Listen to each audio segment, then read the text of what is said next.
Hello and welcome to our Bioanalysis Zone panel discussion on hybrid assays, or those assays that borrow elements from both ligand binding and LCMS platforms.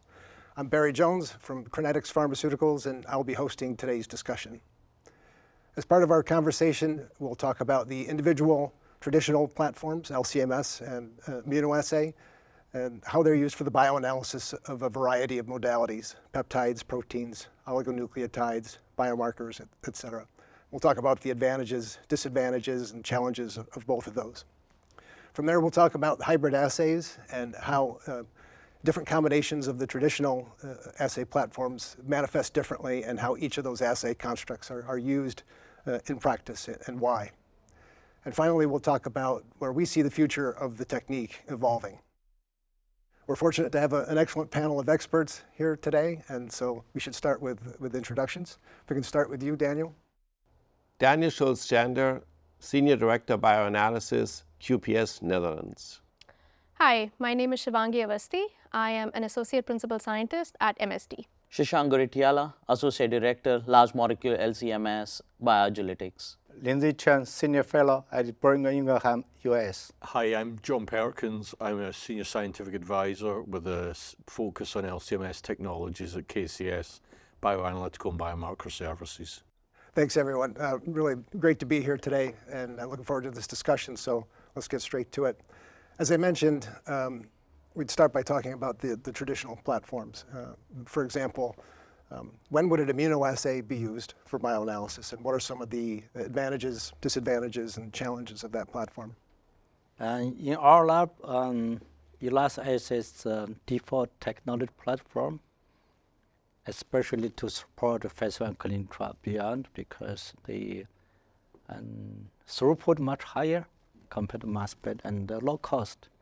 And also, so many contract labs that have the technology in place, they have instrument and personnel ready to take on. Yeah, that's an advantage, I would say. I mean, it offers great sensitivity, so I think that's one of the reasons. Sensitivity, high throughput, quick method development time. So all of those reasons, it's been a default choice for biologic quantitation. Definitely a prominent technique for those advantages stated. Anyone So I think, disadvantages? in my experience, I think the key part is availability of the critical reagents. And if the drug development program has those critical reagents available, it says LBA is a platform of choice. But if we are not really sure of the quality and the type of performance of the critical reagents, I think LCMS probably would be a better choice of platform. It also depends on a lot of other factors like availability of, as Lindsay mentioned, the CROs do they have the bandwidth and availability to support those LCMS assays versus LBA, and I think there's a lot of things tied up to, but the key piece would be the critical reagents. Critical reagents, yeah. So that's, the immunoassay. So you touched on, some of the challenges for LCMS. How about, what advantages do we see about LCMS alone without that immunopurification step? I mean, certainly the specificity of the mass spectrometer is certainly an aspect that, in the end, differentiates it from the LBA and really provides an added benefit to go to that platform, even though you have a much lower throughput and other challenges that come with the finickiness of a mass spectrometer compared to a plate reader. So I think there are some very distinct benefits to that, and depending on the target that we're looking for and how liable it is in the in vivo model, it may be very beneficial to go with a mass spectrometer compared to an LBA assay. Yeah, I mean, what you have with LCMS, you at least, it's not just the mass spectrometer piece, but you have several steps ahead of that, each step for which you can optimize. So it gives you that ability to really hone in on the performance of the assay to get where you need to be without the like you mentioned, without immunoprecipitation, but of course for look at immunoprecipitation as part of that, then that gives another step where we can be, obviously we have the antibody, but then we can look at different digestion approaches for looking at peptides. We can optimize the LC for the peptides that we're interested in to get away from other interfering components, and then we obviously have the selectivity of the mass spectrometer that buys you a lot of performance in terms of an assay. Yeah, we had an example in the middle of clinical trial, and we have to use new reagent. All of a sudden, the assay failed, so we have to develop quickly, use LCMS method. But luckily at that time, the assay sensitivity is not that challenge. So without immunocapture, we use SPE. After crude digestion, we use SPE purify, and then we were able to achieve the sensitivity and dynamic range, of course. Yeah, so I would say without immunocapture, purely mass spec-based technology for quantitation, I would think the sensitivity would be a challenge in most cases. But also you do have the example where if you do an upfront digestion of everything, you can extract for a peptide of interest and use the mass spec to really look for your analyte. I mean, that's also a feasible approach. Like you say, it might not be the sensitivity you'll get with immunoprecipitation, but it is something that we can use. Yeah, from a sponsor perspective, I think the key limitation would be the sensitivity and also the internal standard, availability of the internal standard. When drug programs approach the LCMS, most of the drug programs do not have a thought of what the internal standard we would be using, because that's especially tied up to LCMS bioanalysis. LBA don't use internal standards, so that could be another limiting factor. What's turnaround time for ordering that internal standard? I think that's something operationally that just gets delayed. But is it quicker to develop an assay and an internal standard, or to develop reagents for an immunoassay? So there's a balance there. So we have the high throughput and cost advantages of immunoassay. We have the selectivity advantages of LCMS. So, and I think I heard sensitivity is one reason to bring them together, right? What else begs the hybrid assay platform? So I think mass spec offers this unique advantage of being able to look at modifications. So in one of our programs, we were running ELISA for clinical support, and they were seeing some anomalous PK results. And when we brought this to the LCMS, there was a suspicion that there could be some deamidation going on with one of the labile amino acid residues, and we were able to show that it was because of, with the mass spec and monitoring the deamidated peptide versus unmodified peptide, we were able to show. So I think mass spec really gives you that advantage of being able to look post-translation modifications, degradation products, any kind of catabolism that may be going on. So I think that being able to probe the PTMs, I think it's something that LCMS lets you do. So more information. Mm-hmm.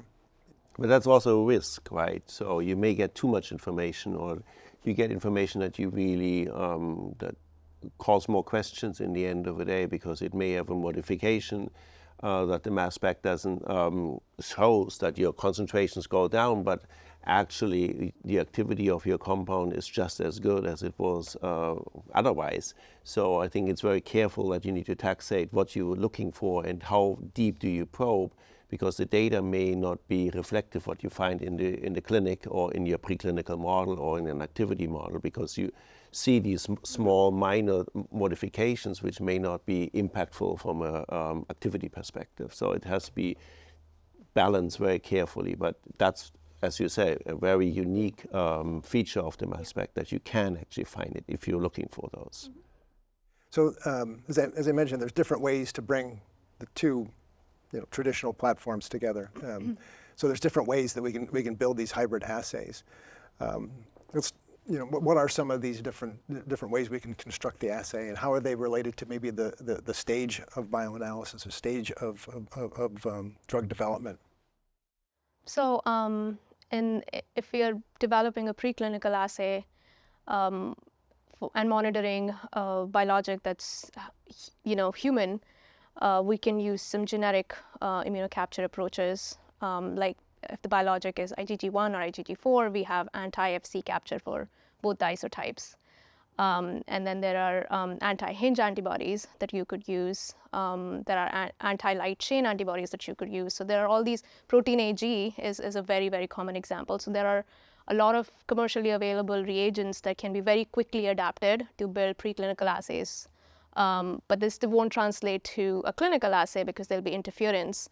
So in that case, you would move on to something more specific like an anti-EAD, or something that if there is a mutation on the drug, maybe you have an antibody that specifically captures the mutant portion of the drug. So it depends on which phase and like what question we're trying to answer and where we are in terms of discovery or early preclinical, clinical. So it depends on the kind of reagents you would use, the kind of rigor you would build in would depend on where we are in the development.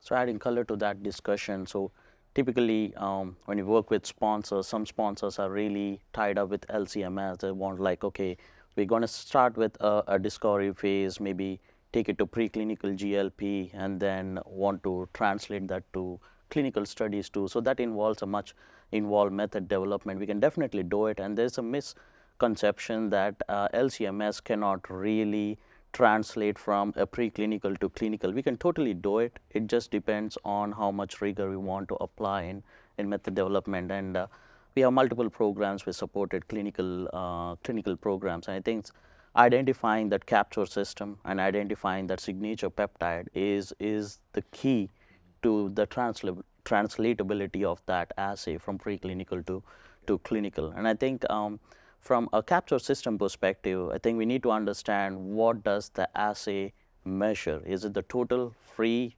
or unbound? And I think we probably can start there and then take that information and build that capture system and make sure you're crossing all your T's in terms of interference and everything, and that's probably a way to go.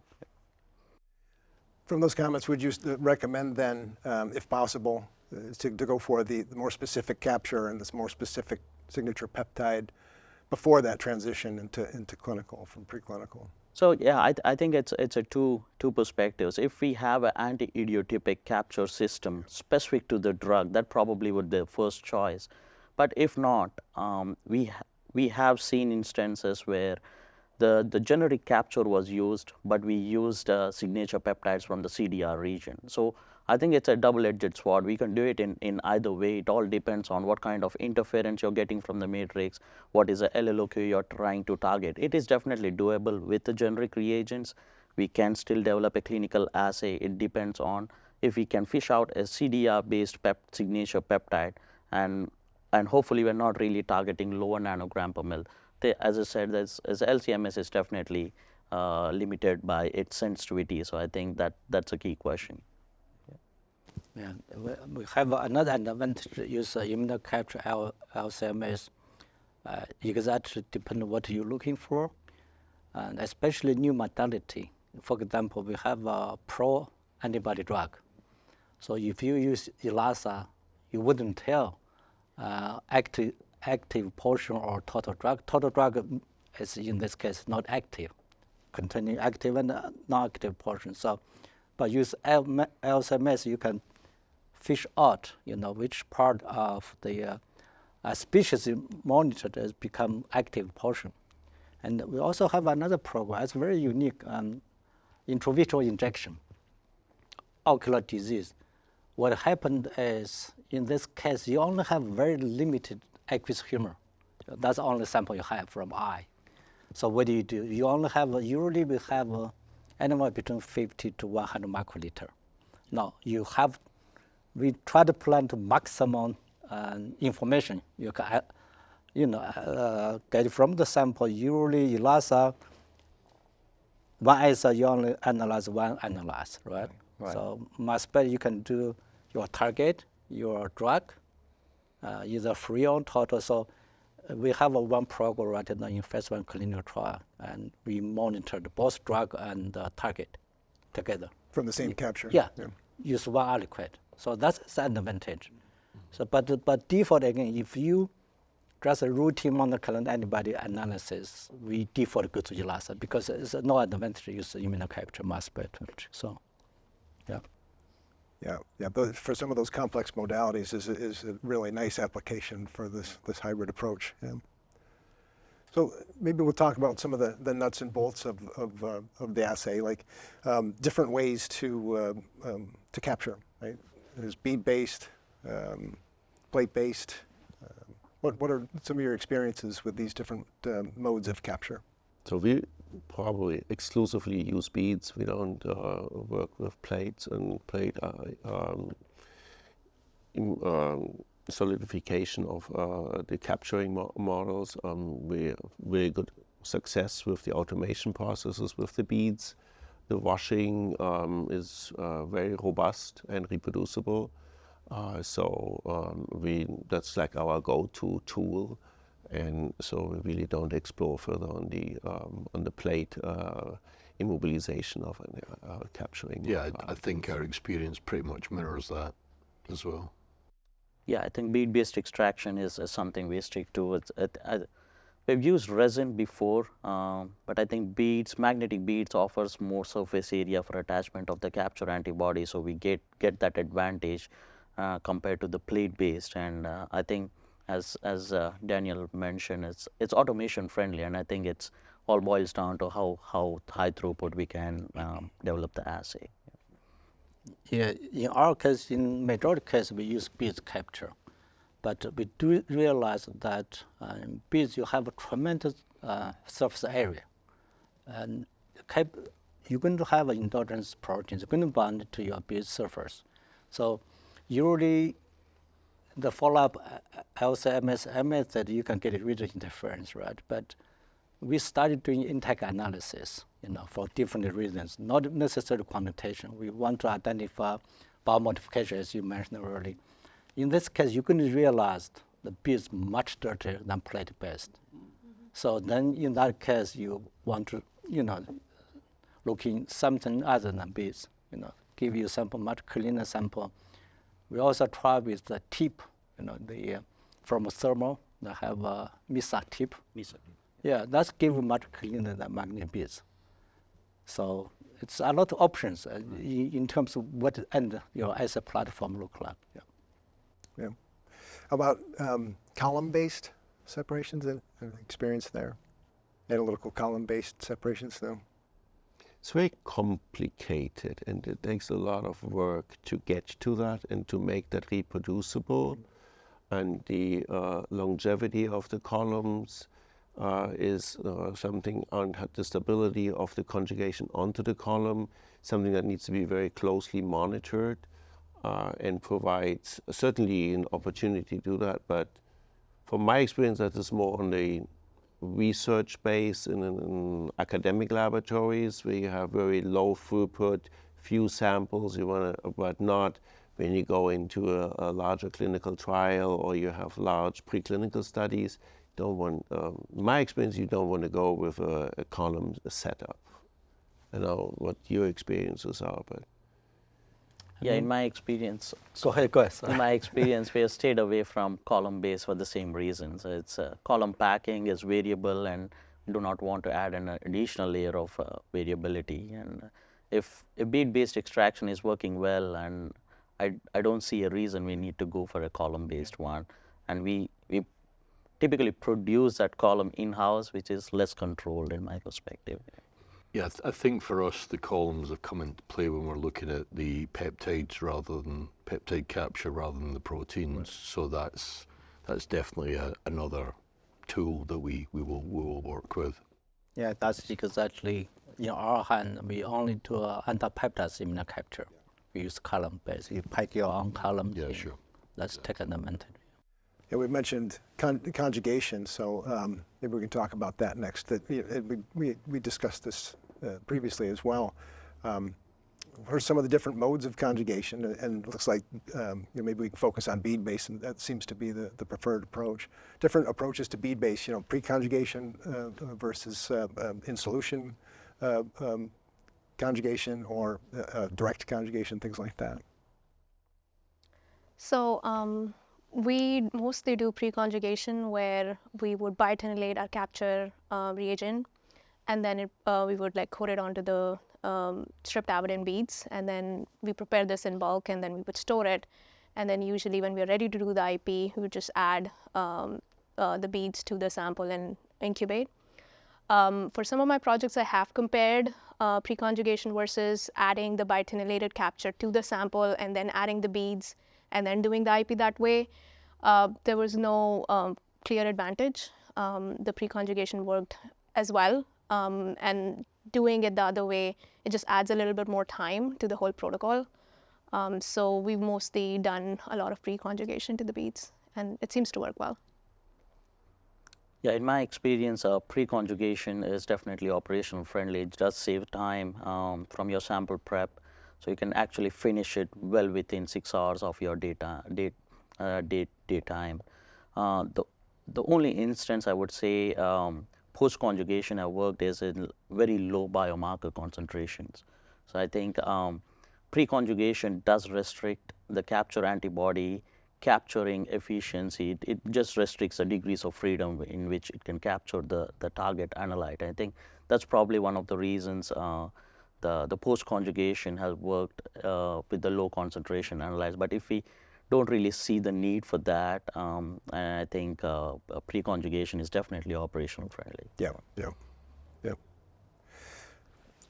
So when you do pre-conjugation, is that still use the streptavidin biotin interaction, or does anyone have experience with direct chemical conjugations to the beads, if there's any benefits there? So biotin streptavidin is the most commonly used. It's like the gold standard. But for some of our programs, you're seeing some interference, a huge background within the biotin streptavidin system, and our suspicions are that it could be. We have also read in the literature that there could be anti-streptavidin antibodies that could be pre-existing in the matrix. And then we heard in one of the talks today that there could be freely floating biotin in really high concentration. So because of that reason, we've tried to test other ways of bead conjugation, and some of the ways are, so these are commercially available magnetic beads with different chemistries. So you have tosyl beads, epoxy activated beads, and this basically it just covalently links to your capture at the lysine or the sulfhydryl groups. It depends on the pH and temperature that you do the conjugation in. So we don't have data yet, but I'm really curious to see how that would compare to biotin streptavidin system for cases where we are seeing too much non-specific binding that's killing our signal. So that would be interesting. Mm-hmm. Yeah, we tried the tosyl chemical conjugation. The advantage for us, the purpose we use that you can use a very strong wash, because if you do a biotest within your pH limit, you cannot go below 3. And so in that case, we can wash potential endogenous interference. As I mentioned earlier, magnetic beads always, go up endogenous interference peak, especially for ADA assay. Mm-hmm. We found that give you much cleaner, because ADA, endogenous ADA, and the same as your ADA, right? It's the same as your drug. So, yeah, that's we see that an advantage. Yeah. When you talk about the cleanliness, of the different bead approaches, are you doing, and brings us into a digestion topic, right? Are you doing on bead or off bead digestion, and what would your recommendations be there? We often do off beads. For a few projects, we compare on beads, off beads. We didn't see the difference, so. Our go-to is on-bead digestion, just to avoid another step of deconjugation. But in some cases, when the background was high, just deconjugating that off-bead digestion really helps to get your background low. So if you have no problems with the background, I think on-bead digestion works well for us. Yeah. Yeah, I was going to say the same thing. For some of the projects where we've compared off-bead versus on-bead, we found off-bead better because of all the non-specific binding, all these components sticking to the beads, they do get digested and they do come off. You really see your signal going down. So off-bead digestion, acid dissociation, elution, and then doing the digestion that way. We're talking about digestion, so obviously specific to proteins. Are there any specific considerations for the hybrid assay platform for oligonucleotides? So for oligonucleotides or hybrid approaches, there's a few pain points as designing the probe.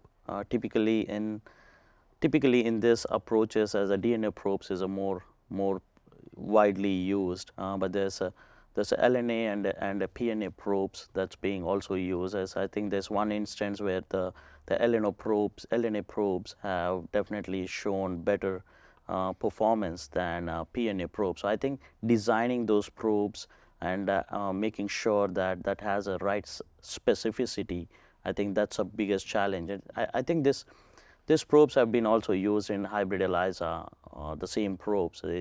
In hybrid approaches for LCMS, we biotinylate it again to a magnetic bead and use that. It's almost working as a capture antibody.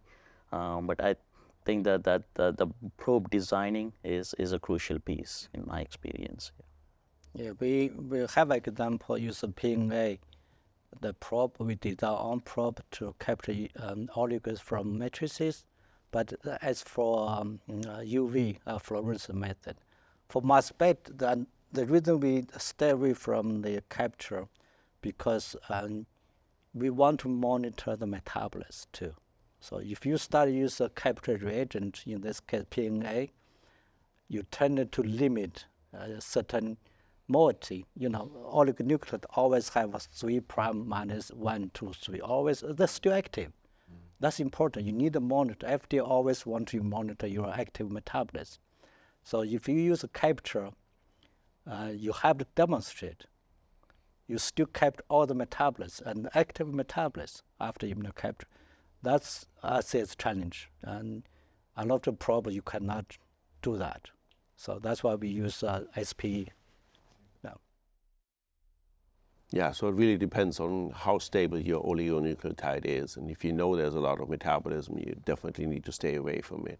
But if you have some preclinical information that it is fairly stable and you really don't get anything that metabolizes it or you're losing a lot, then the hybridization is an opportunity, but we haven't explored that too much. We're still in the exploratory phase. As you said, the capturing moiety is really what is the key to that, and to have the right design for that, and then also being able to have one that also captures your internal standard, and where you put that in makes that a lot more complicated than the setup already is. And so we go then more to the go-to SPE, where we know we get everything, we have fewer questions in the end, and it makes the development of the assay a lot more straightforward than if you have a hybridization.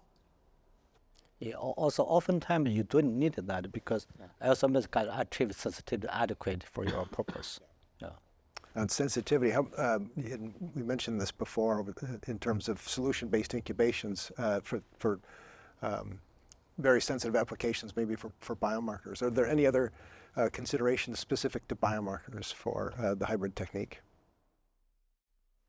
We use double immunocapture. Double Your immunocapture, protein yeah. first, and then follow up that is use anti-peptide.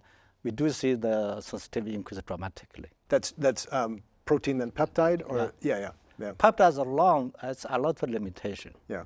So we found that you do both, you can increase sensitivity. Also, the peptides assay, because peptide assay, if you want to increase sensitivity, you use a lot of plus sample to start with. But if you talk about cold digestion, you cannot handle so much volume, usually less than 100 microliter.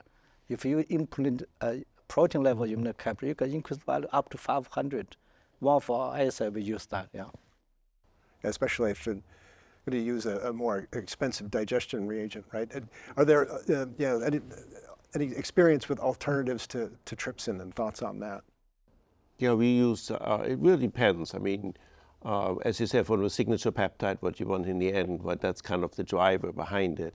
You first throw it on the trypsin and see, like, does it work? Do I find something that is a signature peptide?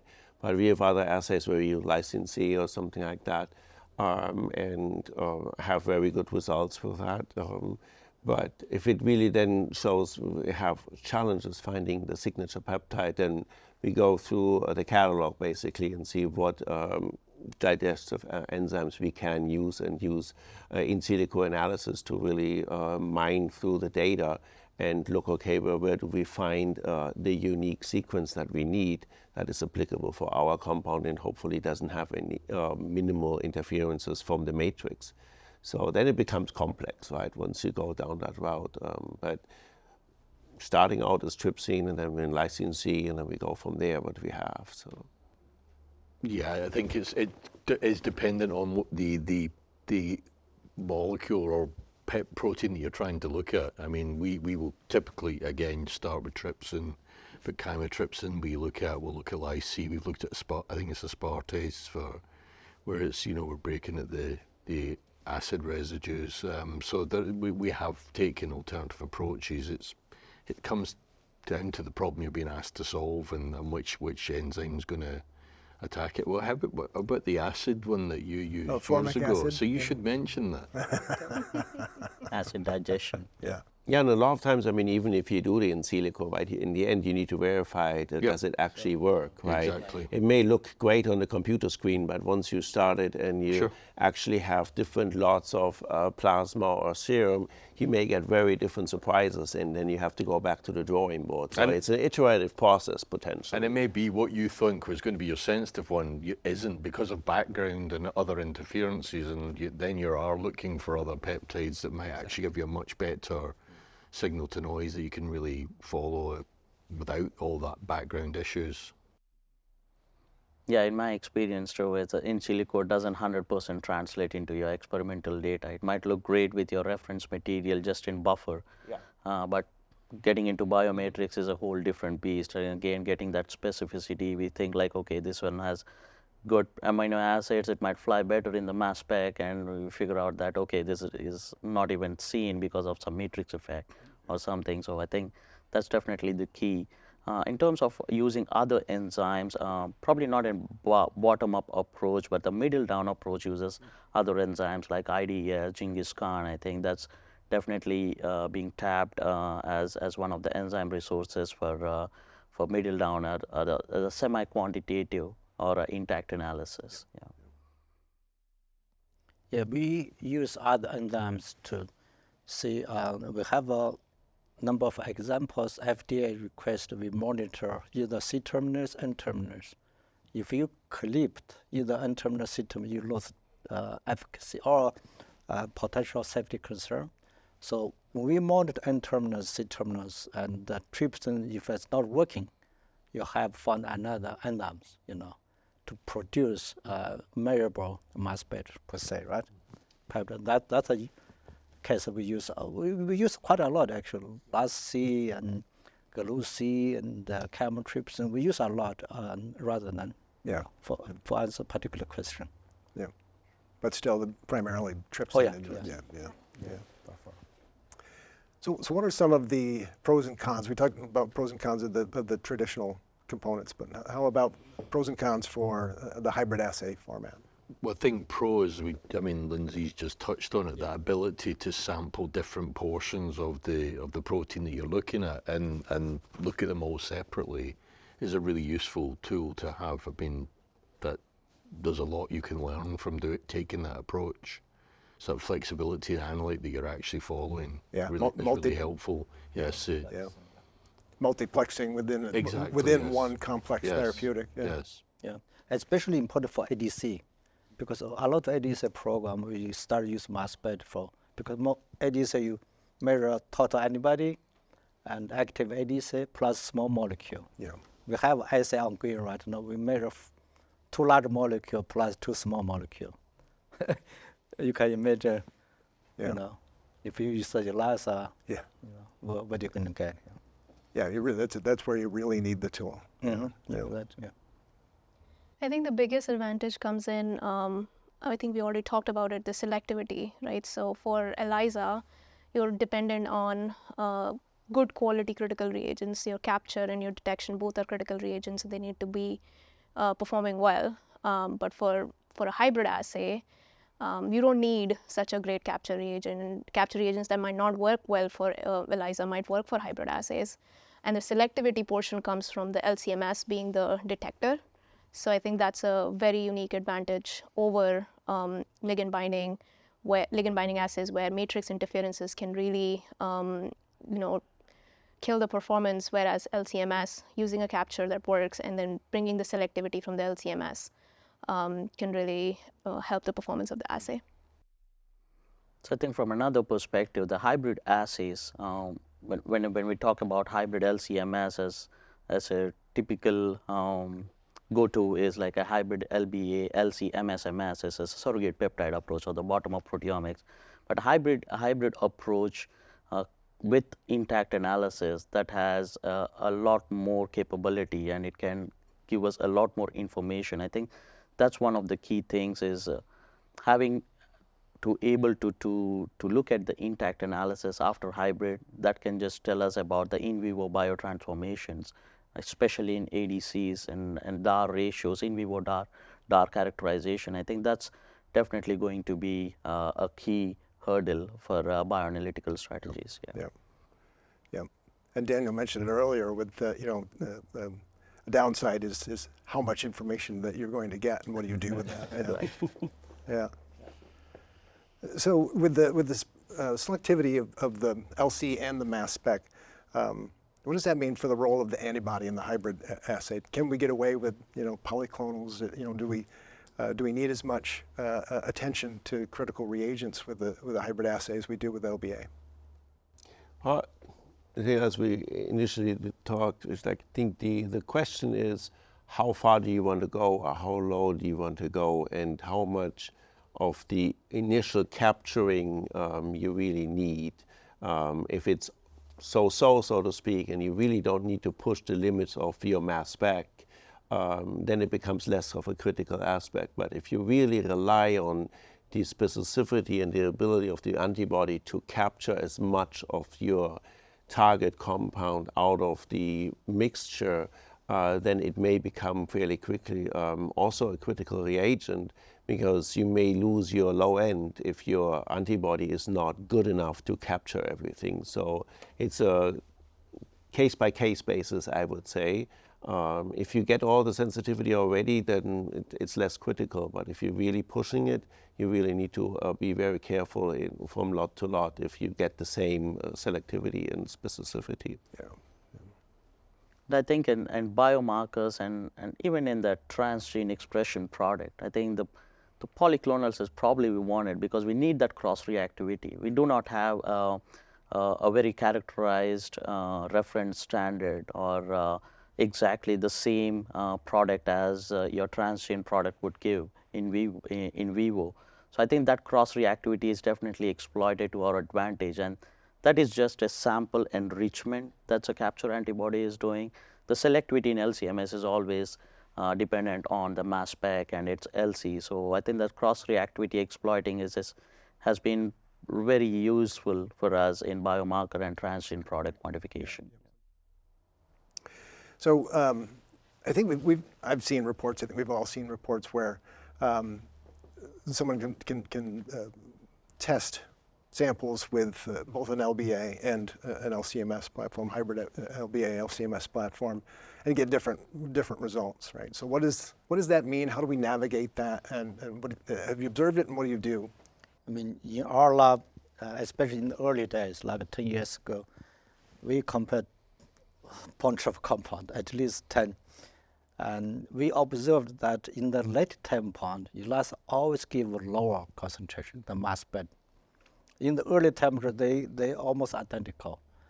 The conclusion is something happened in vivo. In the late compound, ELISA couldn't pick up that modifier per se. We don't know if modified, but ELISA couldn't pick up all the molecules. So if you want to use the ELISA, you compare with ELISA data set, not mix with mass spec data set, because then you create more questions than answers. So that's why if we start using mass spec platform from beginning to the end, we use mass spec as much as possible. Yeah. Yeah, I think it's where we've been looking at LBA to LCMS and vice versa. It's one to replace the other rather than a mutual support. Yeah. So I would tend to agree with what you're saying. But good isn't FDA and the regulatory recognize the difference. It's not one is better than other. It's how to use the data, and that's important. Yeah. Yeah, and can you explain it, right? I mean, to your point, if you have some lower concentrations because of the selectivity of the mass spec, and it doesn't make sense from the pharmacology and the other aspects that you're monitoring, then maybe a switch is granted. But otherwise, you stick to the same platform because the challenges of justifying and explaining differences become really, really burdensome. But if you have reason to say that the selectivity is hindering your interpretation, then you may want to do that. And so we have seen some projects where we have moved over to the other platform because the LCMS data just showed too much specificity and selectivity that was not in sync with what we saw in vivo from the responses.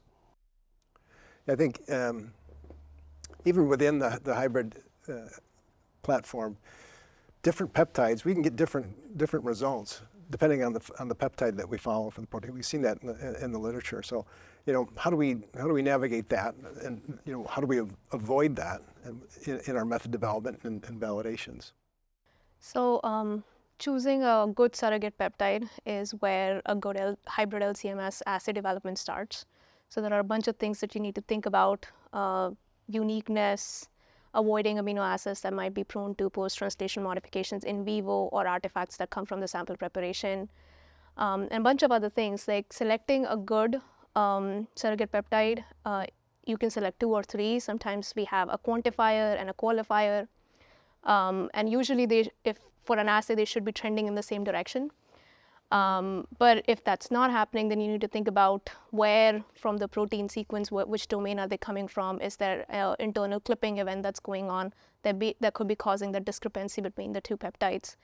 So I think selection of a very good signature peptide is key here. That's where you start, and really think about how any of the features of the peptide can impact some of the discrepancy that could be going on in the data. It might not be biology. It might just be the peptide that you selected. There is an interference. It's coming from the matrix, or you thought it was unique, but it's probably not. So things like that are going to play an important role. So in my experience, we're definitely taking multi-peptide approach in discovery grade assays. It's more like a non-GLP, but at least the regulated studies have stayed away using 2 peptides in there.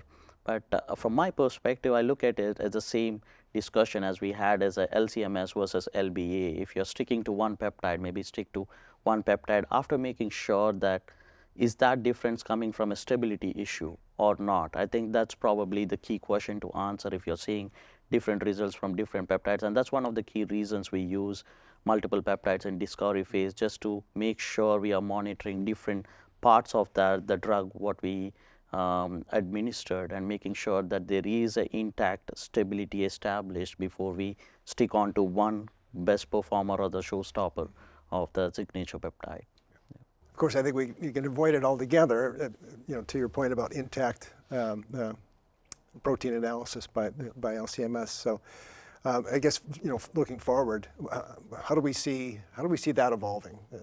I have the question in terms of intact. What kind of sort of levels are you getting down to with the intact analysis you're doing?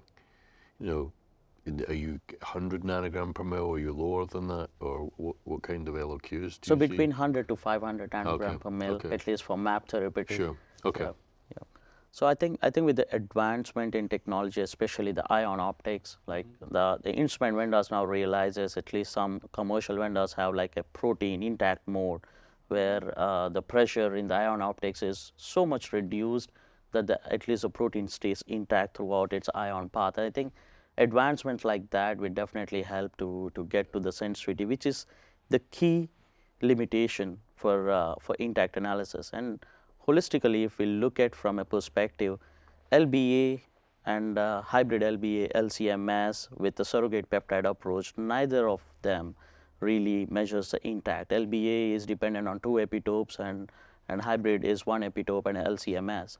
But I think intact probably would give us much more information about how the protein is behaving in vivo, and as you said, at the later time points, you're seeing maybe less quantitative results from ELISA. It could be something biotransformation which may not be pharmacologically relevant, but it structurally is impacting in vivo. So I think that's definitely would be a lot more powerful tool, and I see that evolving.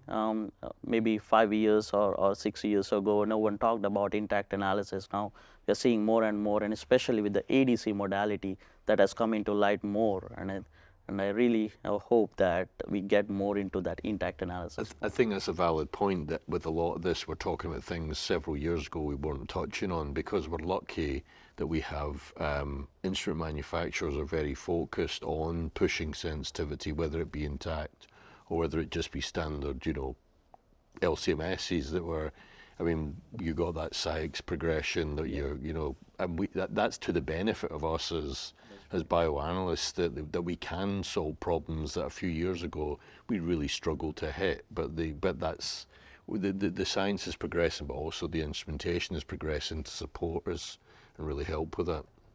And in addition to the instrumentation, that's a bioinformatics as well, and I think that's probably one of the key limitation was the use proprietary algorithms. Maybe 3-4 years ago, they all used proprietary algorithms. Nothing was very clear how the deconvolution data is coming about. But now I think with more people using it, instrument vendors have realized that they need to make that available. So I think now on a regulatory platform, we can perform intact analysis, we can perform deconvolution and actually report it to the authority. So I think that's definitely changing the landscape of it. Yeah, and I think the technique can advance because it's being used in other analytical areas, right? And we can capitalize on that. What about, I mean, we had earlier today the discussion about AI, and I mean, with the force and the experiences that we get with digestions and peptide, signature peptide, and as we map more and more of the biological systems, will that also provide us with a better way of picking successfully a signature peptide and predicting success based on historical data that is just available from what we have, right? I mean, we have all the databases on potential fragments, but like from what is actually in there and based on real data from in vivo analyses that we as a company may have generated, that an AI algorithm may be able to provide additional support and more success than a scientist looking at it and thinking, no, that is a good signature peptide. Yeah, back to the intact analysis, our company do a lot of intact analysis. My group doing that almost every day. The purpose is not to replace MRI method, but rather to look in biotransformation or intactness. So we call in vivo CQA, you know, critical quality attribute. You assess CQA in the production, right? Stage your product. But what happened when you give in vivo? All your CQA relevant or not in vivo sits. For example, high manners, we're looking for in vivo CQA because oftentimes if you have a batch could fail in the phase 2 clinical trial, if your batch fail, you almost lost more than $10 million because your high manners content higher. But that even matters or not, compared to 5% high manners compared to 15% high manners. And we are starting to do that database now, and we see no difference impact PK per se. So we can save a lot of money because you save a lot of batch which have high manner content. So our company will do a lot of in vivo secure intact analysis now. So yeah. And so from that work, from that in vivo CQA work, does it look like you would not benefit from going to an intact bioanalytical assay? It's good. I mean, if your sensitivity is not the issue, because intact so far we never, I should say never, but very well we achieve less than 1 microgram per ml sensitivity. So that can be challenged. A lot of times when you do a PK/PD modeling, they are, and the user always want to use last time point, which is at least two weeks time point. At that time point, your concentration very low. So, yeah. One of the other applications that we use high-res intact analysis is for critical reagent characterization. So the critical reagent group at Merck has been using intact high-res for looking at the biotin incorporation ratio on the biotinylated capture reagent. So you're not limited by, you don't care for sensitivity, you can inject as much as you want, and you basically are trying to look at a trend of distribution of the number of biotin molecules that have been incorporated and just calculate an average, and then you can use that for lot-to-lot bridging and make sure that your critical reagents are characterized. So it's good for that, and it's much more reliable than the HABA assay that's used for biotin incorporation calculations. So we use it for that, where it's just purely qualitative, and sensitivity is just not an issue. It's a nice application for it, yeah. What else do we see as ways to increase adoption of hybrid immunoaffinity LCMS? I guess LBA just becomes the default choice because of all the confidence that we've built in from a successful history of application in regulatory acceptance and in-house capabilities and CRO capabilities.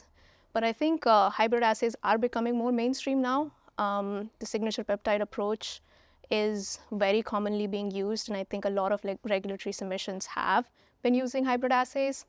So I think we're getting there, but I guess it's just we as a community are slow to change. So I guess we need to be open to cross-training and just being open to trying new things, I guess. Yeah, I think as you mentioned earlier about generic assays and non-clinical, I think that's a really powerful tool where you show how quickly we can develop hybrid assays, knowing that you're using the same peptides, etc. And so you've got an assay within a day or two. You run a study and data's gone, and that really shows the versatility of LCMS for that particular application. It always is, in the end, what we've experienced is that where is the sponsor coming from, right? What is their comfort and experience? If you have somebody who's worked with LBA all their life, they will not go for a hybrid assay. They will say, like, you need to try it that way.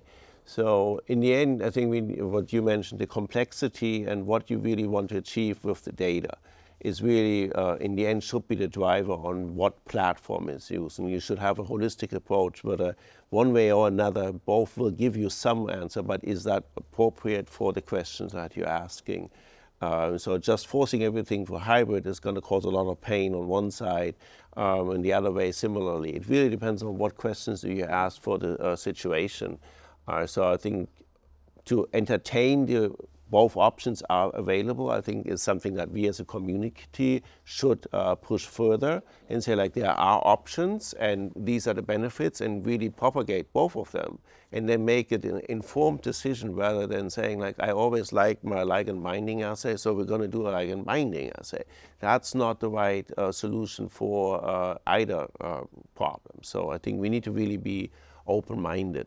I totally agree with that. We will often talk to customers when we're talking initially about a potential project, and depending on what they want to do, we'll suggest feasibility both in LBA and in LCMS and see what we can do initially to then determine what would be the best path forward in the long term. So yeah, I'm never going to shut down one technique in favour of another if you've got data to back up. Exactly. That's the way you want to go. But I guess we need to get out of that corner where, so to speak, the LCMS hybrid assays are kind of the bailouts assay. Oh, sure. Yeah. When everything else failed, okay, well, maybe LCMS is going to do something. So I think we need to start that conversation earlier before a lot of money and time is invested in trying to figure out one. So be really open-minded and trying both earlier, as you said, is probably a very good approach to avoid these endless exactly, because for us platform. Feasibility is a good way of stopping the clock, and just not wasting people's money. Yeah, I think feasibility is a great option. Like, if, as Daniel mentioned, it totally depends on who's the drug development leader on the sponsor side and what they're comfortable with. since we do not have a regulatory guidance on what platform to choose at what stage of the drug development, I think that just opens up doors for multiple options. And if we are comfortable with one option, we only look at that because, yeah, we have always done it that way. And I think that's, so cross-training is probably what Shivangi touched, is probably the key, is having those people having cross-trained in multiple technologies. I think that opens up the doors for other technologies to embrace them and have an open-minded approach for their bioanalytical strategy. I mean, the technology mature enough in terms of immunocapture LCMS. One thing I would say, if you can reduce the cost per sample, that will be more widely accepted, because right now the cost is much higher compared to ELISA. So also take longer. Sorry, yeah. Go on, finish. Sorry, it's also take longer. Yeah, sure. Throughput as as not as high as ELISA assay, Yeah. So. I mean, I think it's also with LCMS, it's a case of it being looked at as a specialised technique, and it comes back to what I was saying earlier about the development of more sensitive instruments, where several years ago, if we were looking at sensitive assays, we were looking at micro and nano as the possibility of hitting those low LOQs, whereas now we find that we've been asked to look at assays that were developed on micro, but because we're now doing them on the 7500, we can do it conventional chromatography on the 7500. If you can stick in that conventional realm, it's much more chance of it being accepted across multiple labs rather than it just being in the hands of the specialists. So that will help as well. Or simplify the nano and Sure, microfluidics. there is that. Yes. Yeah, absolutely. If all the instrument manufacturers had a good nano interface, and we had a good nano set of pumps as well, so yes, that would help. But it's still a mindset to going into those lower realms that will put people off. Switching gears a little, Shivangi, you mentioned regulations, right? And so there's kind of a lack of specific regulations in this space. So how do we approach that? How do we, I guess specifically with acceptance criteria? Yeah, so the ICHM-10 doesn't really have any clear guidance for hybrid assays. So I guess there's freedom now. So I guess folks are choosing either 4615 or 4620. So there is that. Some folks are going with size of the molecule or technology, but I think I agree with the EBF's position where it should be endpoint driven. If we're looking for PK data, we're looking for PK results, so it should be driven by the endpoint, not by the size or technology. So right now it's everybody has freedom to choose how they want to apply acceptance criteria, but I think some guidance would be nice. So yeah. So we use 2025, at least in my perspective. I think that the decision should be two key things as a patient safety and efficacy of the drug. And if LBA's acceptance criteria has served the community to take those dosing decisions over the past few decades, I think sticking with the 2025 for LCMS probably wouldn't really hurt. And it's as Shivangi mentioned, it shouldn't be really technology driven. And in the same perspective, if you look at PCR, they have much wider acceptance criteria, but it's still being used, still applied, because it is still serving that drug development and discovery. So I think with the perspective of patient safety and efficacy, 2025 should be probably the more widely accepted criteria. Does the nature of the internal standard affect that at all? Yeah, we've talked about this. We heard some of this from the podium today. Protein level internal standard that normalizes the incubation versus a winged or just the straight signature peptide labeled. To me, that's the difference between an immunoassay with a mass spec detector, and a mass spec assay with immunopurification, right? So, if we stick with that platform paradigm of 2025 for LBA and 1520 for LCMS, where that IS comes into the workflow, I think, makes a difference. I have to agree with that. Yeah, I think protein internal standard does give you tighter acceptance criteria, but I think that's whole lot what we try in method development. Are we really meeting those acceptance criteria? But in my experience, we haven't gone into a situation where we really had to flex our acceptance criteria because the internal standard isn't performing well. I think we try to take alternate approaches such as a wing peptide or an unwing peptide, as I mentioned. The wing peptide is probably not always helping our cause. So there could be other options available, but I think the method development just teases those options and how we proceed into validation with a defined validation plan. I mean, the protein internal standard for the new modality could be challenged. You know, traditional monoclonal antibody, you can produce that, you can buy commercially, but if you have fusion proteins and double map, all these new modalities, it's very challenging to get protein labeled as well. So we default is to use peptides. Yeah, we don't have good experience with peptides. I think the industry standard is unwing peptide, just stable isotope labeled, and it has been performing okay at this point. Yeah. Yeah, and you mentioned earlier, before this, that sometimes those winged peptides can cause more damage than Right. More than variability. they help, right? So Sure. yeah. Well, I think that's probably a good place to close. Yeah. Thanks all the panelists here, and it was a great conversation. And thanks all the viewers for their time.